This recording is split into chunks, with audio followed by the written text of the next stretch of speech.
Mais pour que ça soit clair d'abord, de ce dont nous parlons quand nous parlons de relations particulières, je veux vite vous refaire le topo de certains aspects les plus importants de ce que nous avons dit. Nous pouvons poser deux questions très perspicaces ou très percutantes. Tout d'abord, pourquoi est-ce qu'il y a des choses que nous aimons chez les autres qui les rendent faciles à aimer? Pourquoi est-ce que c'est parfois facile à aimer?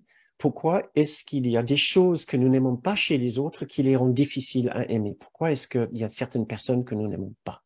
Nous avons commencé par parler des relations particulières, deux genres de relations particulières. Savoir que le cours miracle parle des relations saintes et des relations particulières.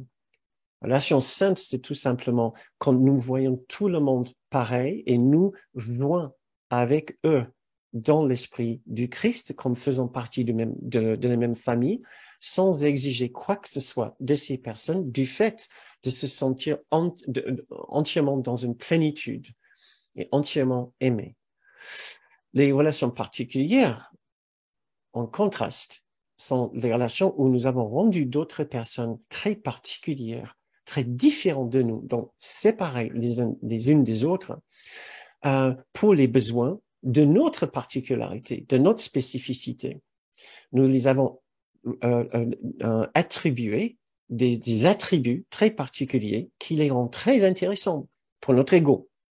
Notre ego étant la partie de nous qui se croit séparée du Christ en nous, et du fait de se croire séparé, il s'accable de 4 conditions. Une condition de absence d'identité, de confusion par rapport à son identité, et une absence d'innocence ou ce qu'on appelle la culpabilité, une absence de plénitude que nous appelons le manque, et une absence de sentiment d'éternité. Une condition que nous appelons la frénésie du temps, la prison du temps.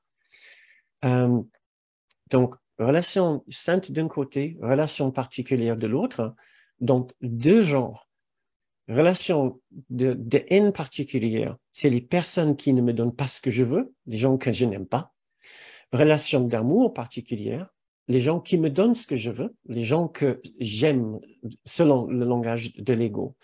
Donc, nous pouvons dire ici, les relations de haine particulière viennent du fait d'avoir accepté au fond de notre esprit une condition extrêmement douloureuse de séparation qui nous remplit de culpabilité, de colère, de manque et de peur, une image de soi, une image de nous-mêmes que nous projetons par la suite sur d'autres personnes dont le comportement nous rappelle nos propres erreurs. Donc voilà, je voulais juste que ça soit sur l'enregistrement. Il va falloir, pour que vous puissiez revenir dessus, vous n'avez pas besoin de le noter ici, mais cela, c'est une définition assez importante à retenir pour l'avenir.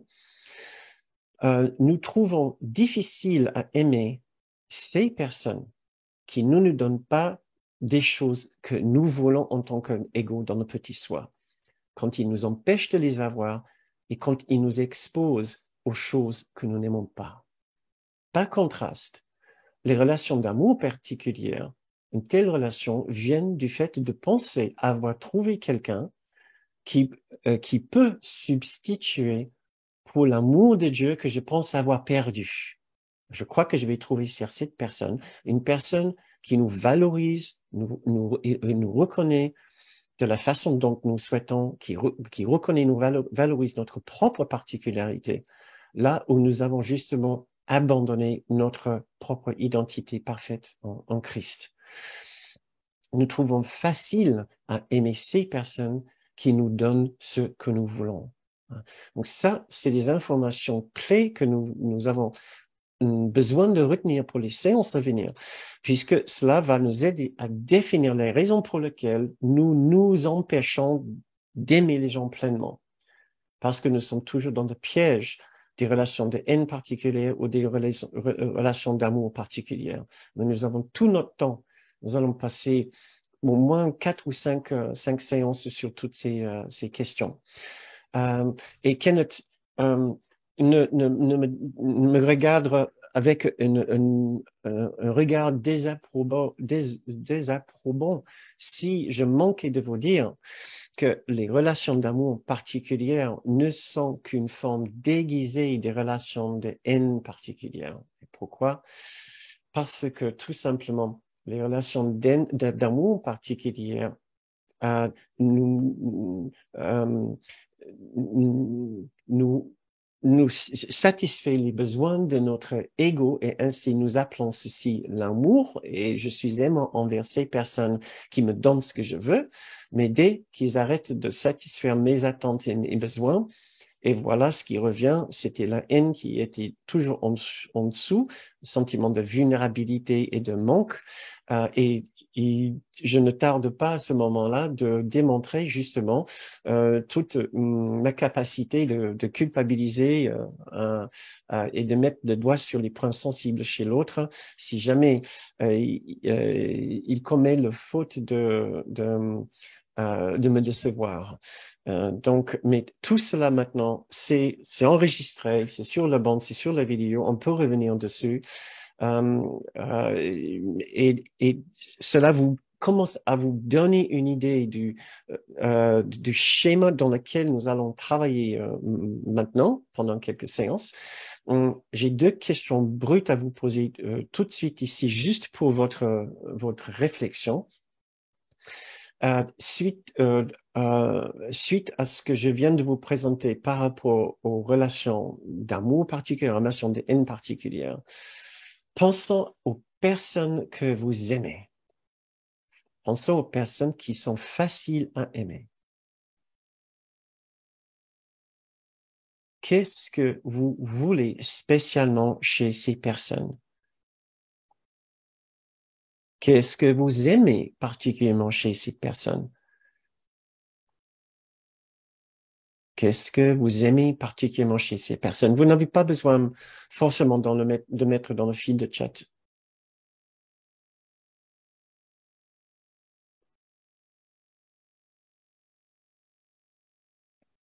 Réfléchissez pour vous.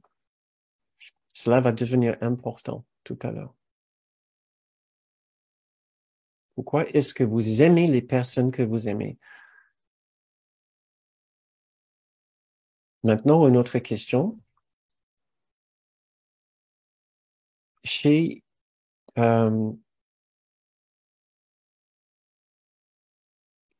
que nous ne voulons pas chez les autres? C'est une question très générale.